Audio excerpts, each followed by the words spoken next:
วัสดีค่ะคุณผู้ชมพบกับรายการ Voice เสียงประชาชนค่ะคุณผู้ชมคะจากที่รายการของเราได้นำเสนอถึงห้างที่จำหน่ายสินค้าโอท็อปในย่านจตุจักรหรือห้างอินสแควร์นะคะซึ่งเป็นห้างที่เปิดตัวไปเมื่อปลายปี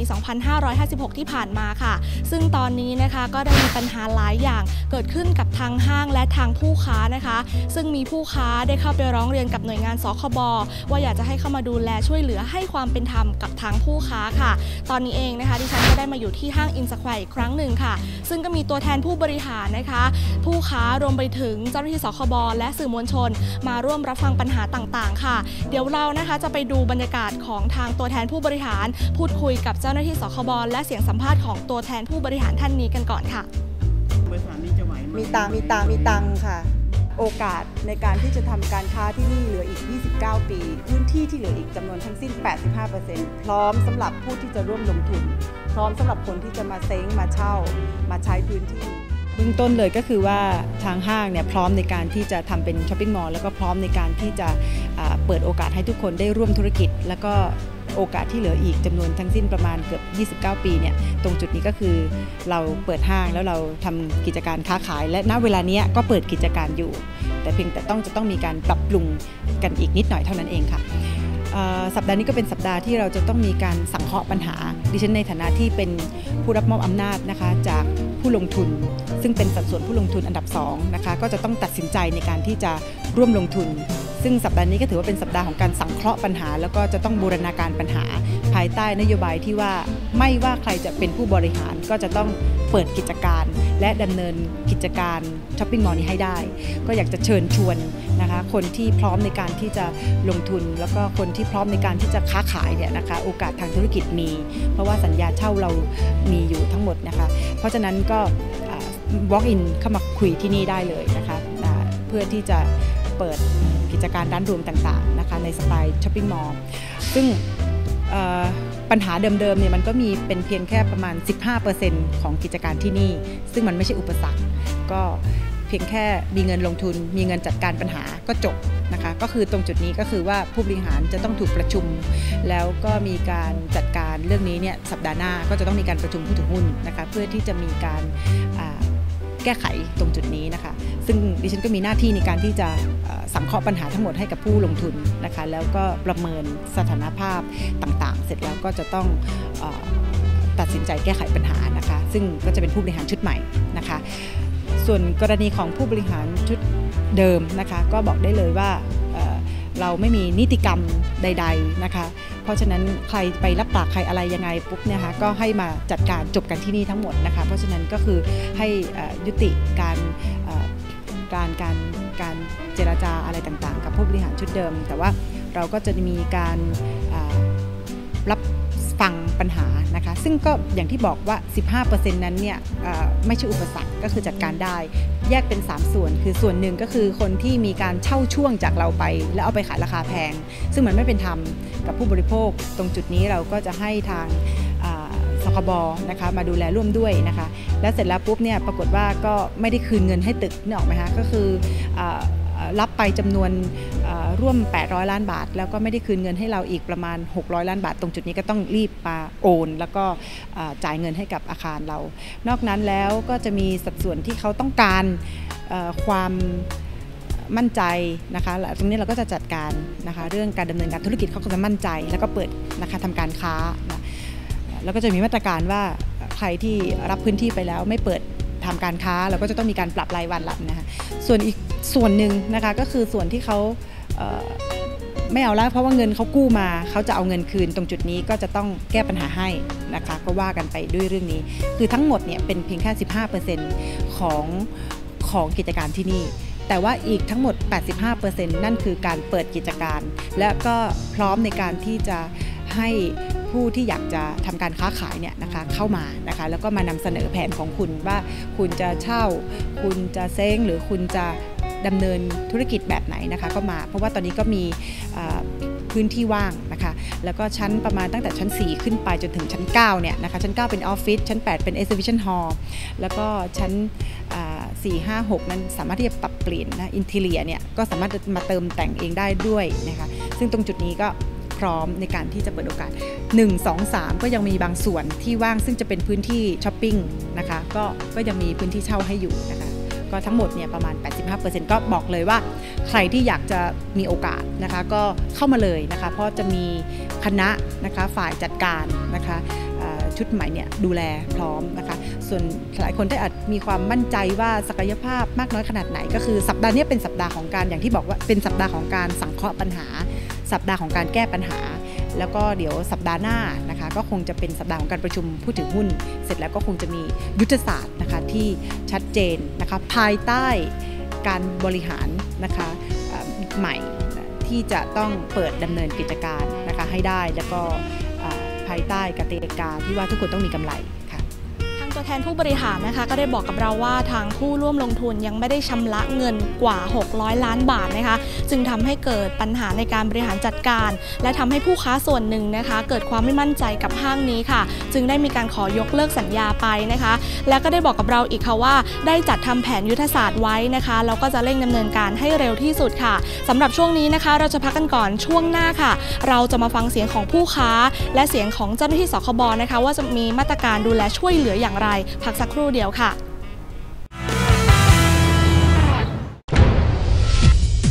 เติมเต็มทุกสัมผัสอารมณ์กับทุกรับสัญญาณดาวเทียม IPM HD Pro ดูฟรีไม่มีรายเดือนครบจริงคุ้มจริงการส่ง IPM High Definition 02-245-9999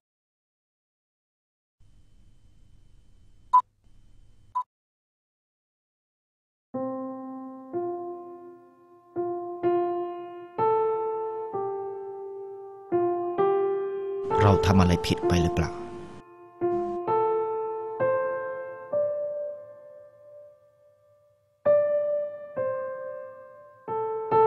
รุนแรงไปหรือเปล่า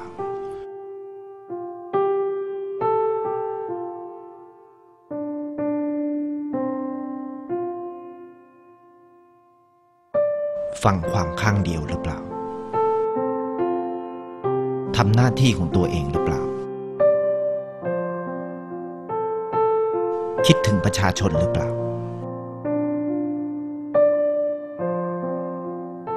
โกงหรือเปล่า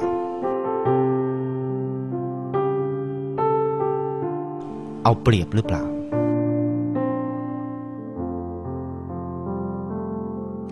ให้ปัญญาประชาชนหรือเปล่าเสื่อมหรือเปล่ารักเงินมากกว่าความถูกต้องหรือเปล่า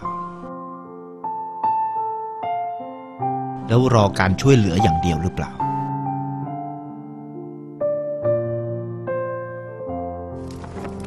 ถ้าจะต้องมีคนผิดก็คงเป็นเราทั้งหมดที่ผิด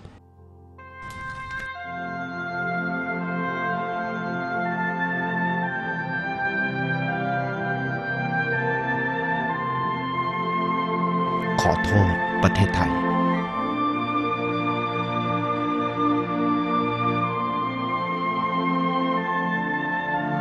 และถ้าจะต้องแก้ไขก็คงต้องเป็นเราคนไทยที่ต้องลุกขึ้นมาแก้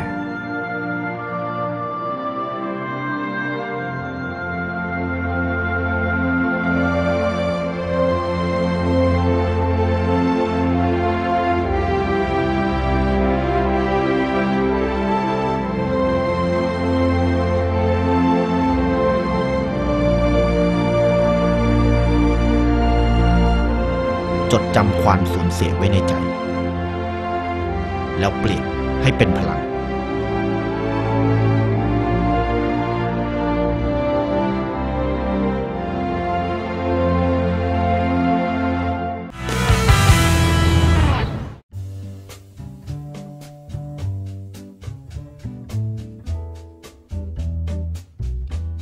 ว่ามาเช่าในชั้น 4 ของอาคารอินสแควร์ครับเพื่อที่จะประกอบการด้าน IT มีคอมพิวเตอร์ฮาร์ดแวร์มีซอฟต์แวร์และมีเทคโนโลยีมีเอนเตอร์เทนเมนต์ CD DVD แล้วก็มีเรื่องปรินติ้งนะฮะด้านนั้น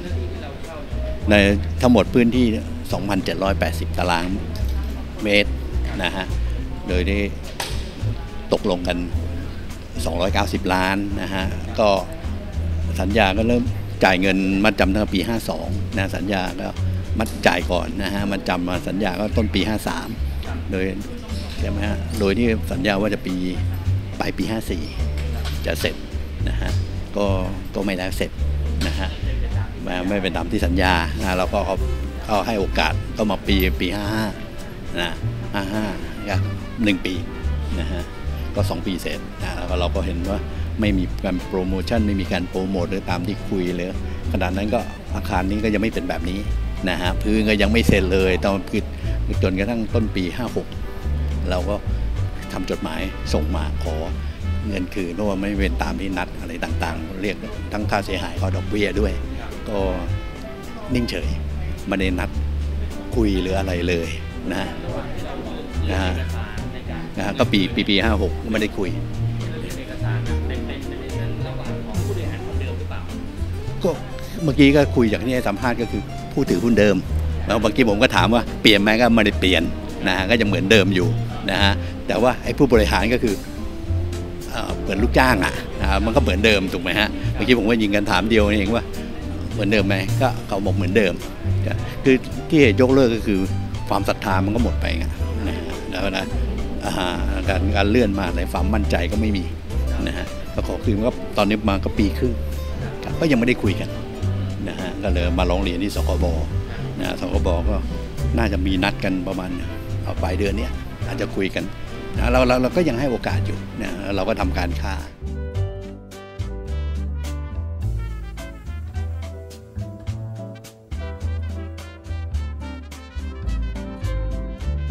เรียนกับทางสคบค่ะเดี๋ยวเราจะไปพูดคุยกันนะคะว่าเขาได้เกิดปัญหาอะไรขึ้นบ้างนะคะสวัสดีค่ะพี่คะเริ่มทำสัญญากับห้างนี้ตั้งแต่เมื่อไหร่ผมสัญญากับตัวแทนของห้างนะซึ่งเป็นตัวแทนในการขายพื้นที่นะคือบริษัททวีประธานนะผมไปทำการซื้อพื้นที่นี้ว่าประมาณมีชั้น1ชั้น2ด้วยทั้งปี52และ53ด้วยนะฮะครับเช่า2 ชั้นเลย2 ชั้นครับ2 ห้องนะชั้นละห้องครับพี่ประกอบธุรกิจอะไรอันนี้ชั้น1ก็ยังต้องดูก่อนนะห้างเปิดว่าความเหมาะสมจะประกอบธุรกิจอะไรนะฮะอันนี้ยังไม่ได้โอนก็ยังไม่ได้จัดสินใจอะไรทั้งนั้นนะเราจองแล้วนะฮะจองกับบริษัททวีประธานไว้ตัวแทนในการจำหน่ายของห้างนี้นะฮะและเราก็ได้ดำเนินการจ่ายเงินไปเรียบร้อยแล้วเมื่อปี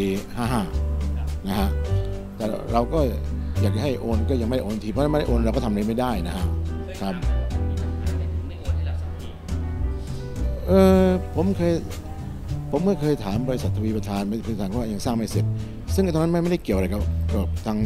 างทวีประธานเพราะว่าเสร็จไม่เสร็จคุณโอนไหมผมพื้นที่ข้างล่างมันก็โอเคแล้วคุณโอนมาแล้วก็เสร็จเรียบร้อยนะแต่ก็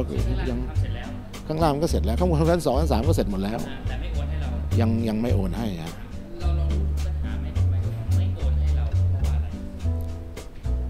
ผมก็ตอบไม่ได้เขาถามก็บอกว่ามีปัญหาทางห้างแล้วมันปัญหาทางห้างมันเกี่ยวอะไรกับผมแล้วก็ผมจ่ายครบแล้วทำสัญญาแล้วก็น่าจะโอนให้ผมปีกว่าแล้วฮะก็บอกห้างยังสร้างไม่เสร็จอะไรก็ไม่รู้มันมีปัญหาทางห้างกับทวีประธานอะไรเงี้ยผมก็ไม่ทราบเรื่องส่วนตัวระหว่างเขาสองฝ่ายนะฮะก็อยากจะให้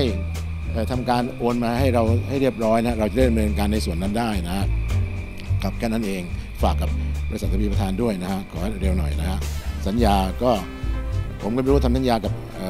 ทางห้างยังไงนะฮะอันนี้ก็อยากจะฝากให้บริษัททวีประธานซึ่งเป็นตัวแทนจำหน่ายโอนให้เราเร็วหน่อยเพราะว่าเวลาก็เดินนานมากแล้ว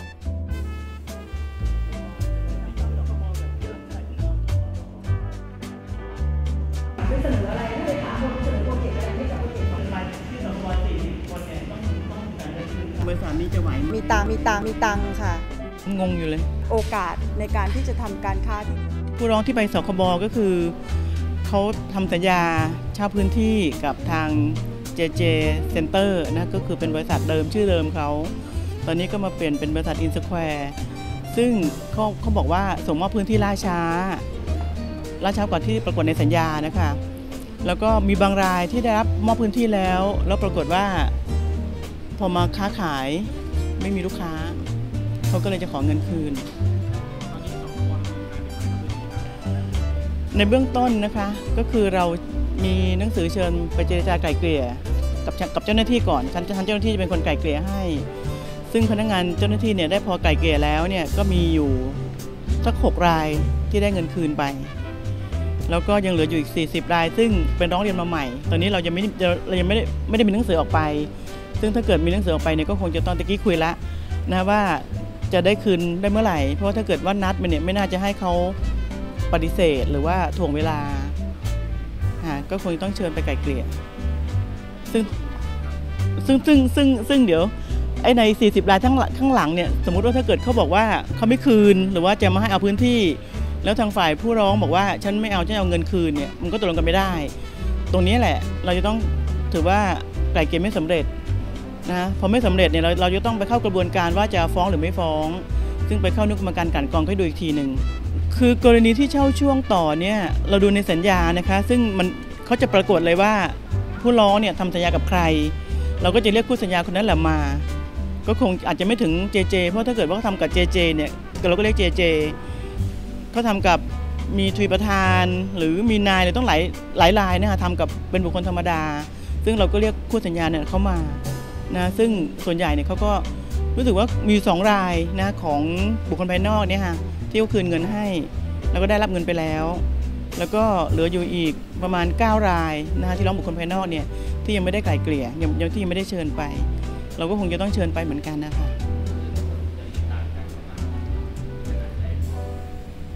ตอนนี้เราต้องเร่งทำแล้วนะคะเพราะว่าคือผู้ร้องก็เยอะแล้วมูลค่าเงินที่เขาจ่ายไปเนี่ยก็เยอะแต่ว่าพอดูตะกี้ที่คุยแล้วเนี่ยเหมือนอย่างกับเขาจะขอถ่วงเวลาให้ผู้บริหารเขาเนี่ยมาคุยก่อนเพื่อที่วางแผนว่าจะจ่ายเงินอะไรกันยังไงเขาขอเวลาเราก็คงจะต้องรอช้าไม่ได้นะคะแต่ว่าในเวลาที่เรามาไกล่เกลี่ยเนี่ยสมมุติว่าเขามีบันทึกว่าจะคืนเงินเมื่อนั้นเมื่อนี่อะไรก็แล้วแต่เนี่ยพอถึงเวลาถ้าเกิดผู้บริโภคยอมรับตามเขาแล้วไม่ได้เงินก็ต้องมาแจ้งที่สคบว่าไม่ได้เงินตามที่ตกลงกันเอาไว้นะคะสคบได้ตามต่อเพราะว่าส่วนใหญ่เนี่ยถ้าเกิดเขาไม่มีเงินเนี่ยเขาก็จะใช้เวลาถ่วงเวลาแบบนี้แหละนะแต่ว่าถ้าเกิดเขามีเงินเนี่ยเขาก็จะคืนให้โดยที่ไม่มีปัญหาแต่ที่ฟังดูแล้วเนี่ยเขาก็อาจจะต้องหาผู้ลงทุนตรงนี้อาจจะมาได้เงินคืนในภายหลังก็ได้ค่ะในเอกสารโฆษณาของอินสแฟนนะครับมีการโฆษณาว่าจะทำสะพานลอยที่จะเชื่อมต่อคนจากตลาดนัดจตุจักรมาที่ห้างแห่งนี้ครับตอนนี้ยังไม่มีการก่อสร้างอย่างนี้เข้าข่ายไม่ปฏิบัติตามโฆษณาตรงรายการมีใช่ไหมพอดีที่ร้องเรียนสคบนี้ไม่มีประเด็นเรื่องสะพานลอยอะค่ะเขาเป็นถ้ามีประเด็นเรื่องโฆษณาสคบก็จะดูในเรื่องของโฆษณาเป็นเท็จหรือโกงความจริงหรือไม่นะซึ่งตัวนี้พอดีมีคณะกรรมการวินัยการโฆษณาก็เป็นคนที่จะวินิจฉัยตรงนี้แล้วก็ตอนนี้ต้องบอกนิดนึงว่ายังไม่ได้แต่งตั้งนะฮะซึ่งเรามีอำนาจที่ในการเรียกมาถ้าเกิดเขาพิสูจน์ไม่ได้ว่าเขาสมมุติว่าเขาตั้งใจที่จะไม่ทำมันก็จะมีโทษและมีความผิดนะฮะเพราะว่ามันมีกฎหมายคุ้มครองผู้บริโภคในมาตราหนึ่งบอกว่าผู้ใดโดยเจตนาก่อให้เกิดความเข้าใจผิดนะฮะตัวนี้หรือว่าเขาใช้ข้อความเป็นเท็จอันนี้ตัวนี้ฮะก็จะมีโทษก็คือปรับไม่เกิน 50,000 จำคุกไม่เกิน6 เดือนหรือทั้งจำทั้งปรับแต่ว่าเรายังไม่เห็นข้อความโฆษณาตรงนั้นนะเป็นแต่เพียงว่าด้วยพูดด้วยวาจากันถ้าเจอเพราะว่ากรรมการโฆษณานี้เขามองด้วยเอกสารหลักฐานเขาไม่ได้ฟังด้วยวาจาคุณผู้ชมก็ได้ฟังเสียงของผู้ค้าทั้ง2ท่านนะคะรวมไปถึงเสียงของผอ.สคบในด้านสัญญานะคะพูดไปแล้วซึ่งทุกฝ่ายนะคะก็จะมีการนัดเจรจาพูดคุยกันซึ่งก็อยากให้ทั้ง2ฝ่ายนั้นหาทางออกที่ดีได้นะคะจะได้มีการทำธุรกิจร่วมกันต่อไปค่ะสำหรับช่วงนี้นะคะเราจะพักกันก่อนช่วงหน้ากลับมาพบกับช่วงสุดท้ายของรายการค่ะ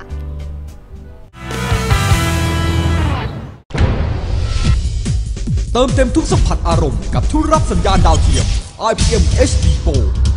ดูฟรีไม่มีรายเดือนครบจริงคุ้มจริงการส่ง IPM High Definition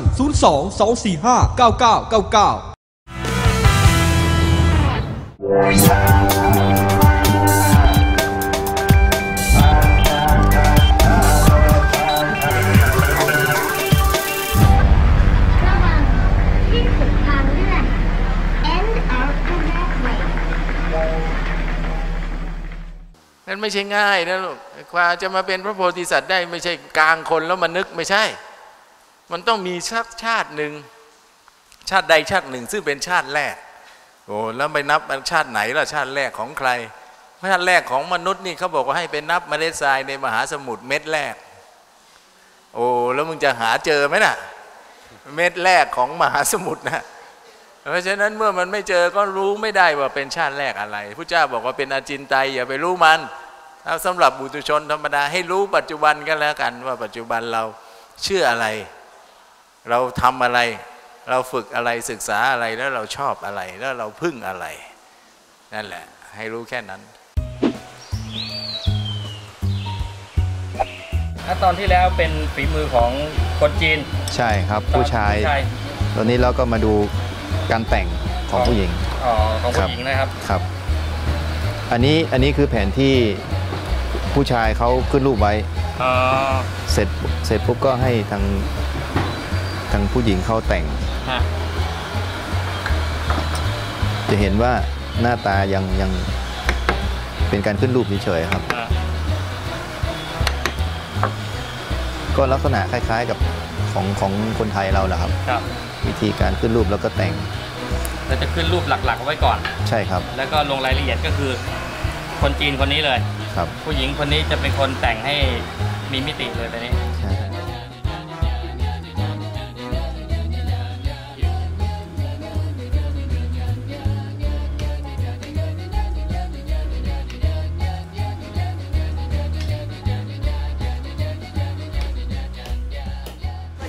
ก็บอกเพื่อนที่หาดใหญ่ก็บอกแฟนก็บอกน้องเลยสบายมากดีค่ะตั้งแต่เกิดมาเกินคุ้มหายไปเลยตรงนี้หายเลยจ้ามันรู้สึกมันเบามันโล่งมันหมดเลยจ้า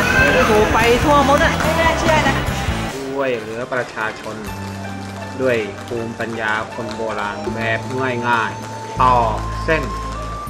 แก้ไขอาการปวดหลังปวดไหล่ปวดเอวปวดข้อปวดเข่าหมอนรองกระดูกรับเส้นกระดูกคดกระดูกเคลื่อนไหล่ติดนิ้วล็อกมือชาเท้าชาและอีกหลายๆโรค DVD ชุดนี้เป็นการนำเสนอการต่อเส้นรักษาตัวเองนะบางคนคิดไม่ออกนะก็ไปกินพาราเซตามอล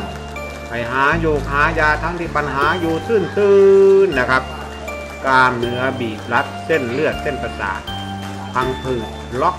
นะกล้ามเนื้อทำให้กล้ามเนื้อนั้นแข็งเลือดลมเดินไม่สะดวกแค่ตอกเส้นนิดๆหน่อยๆก็หายแล้วนะถ้าตอกนั่นเนี่ยตอกฝ่าเท้านะตอกทุกจุดที่เราจะตอกได้นะตอกตรงไหนเจ็บนะแสดงว่าเราตอกผิดที่ไปตอกโดนกระดูกแต่ถ้าตอกถูกกล้ามเนื้อแล้วมันยังเจ็บแล้วก็เตรียมไว้เลยในอนาคตก็จะเป็นอัมพฤกษ์อัมพาตบางคนหวงที่เหนียวตนีโอ้กลัวโรคหายพอตอกปั๊บไปโอ้เจ็บร้องโอยเลยแม่จริงๆเลยคนพวกนี้นะขี้โรคเต็มตัวแล้วก็ยังหวงตนีขี้โรคกลัวโรคจะหายพอมาเจออาตมาบอกไม่ต้องมาต่อรองเลยแต่กลัวเจ็บกลัวพกช้ำดำเขียวไปที่อื่นเลยโน่นประตูแต่วันนี้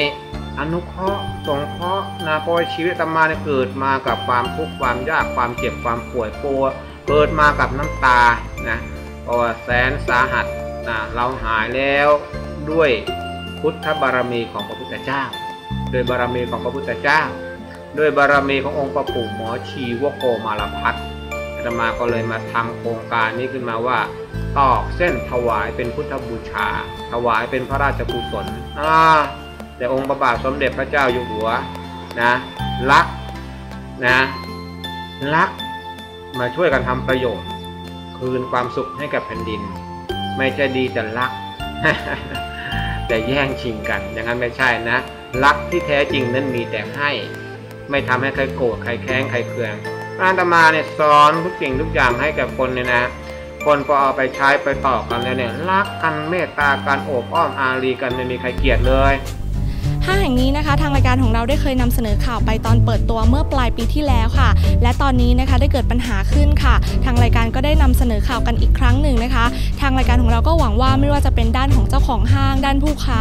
และเจ้าหน้าที่สคบนะคะซึ่งทางสคบจะเป็นคนกลางช่วยไกล่เกลี่ยปัญหาของทั้งสองฝ่ายนะคะเราก็หวังเป็นอย่างยิ่งค่ะว่าปัญหาทุกอย่างจะคลี่คลายลงได้ตกลงกันได้นะคะเพื่อที่ทุกฝ่ายนะคะทั้งสองฝ่ายจะได้กลับมาจับมือร่วมกันทำงานประกอบธุรกิจกันได้ต่อไปค่ะวัน วันนี้นะคะเวลาของรายการ Voice เสียงประชาชนก็หมดลงเพียงเท่านี้ค่ะสำหรับคุณผู้ชมท่านใดนะคะที่มีปัญหาในเรื่องของกฎหมายอยากจะปรึกษาทนายความสามารถโทรมาปรึกษาได้ตามเบอร์ที่ขึ้นให้อยู่ด้านล่างค่ะหรือว่าคุณผู้ชมท่านใดนะคะที่มีเรื่องราวอยากจะร้องเรียนหรือว่ามีเรื่องราวดีๆที่เป็นสาระประโยชน์นะคะอยากให้รายการเรานำเสนอก็สามารถส่งเรื่องมาได้ที่อีเมลหรือว่าที่อยู่ด้านล่างนี้ได้เช่นกันค่ะวันนี้นะคะดิฉันและทีมงานต้องขอลาคุณผู้ชมไปก่อนพบกันใหม่ในสัปดาห์หน้าทางช่องบางกอก Channel สวัสดีค่ะ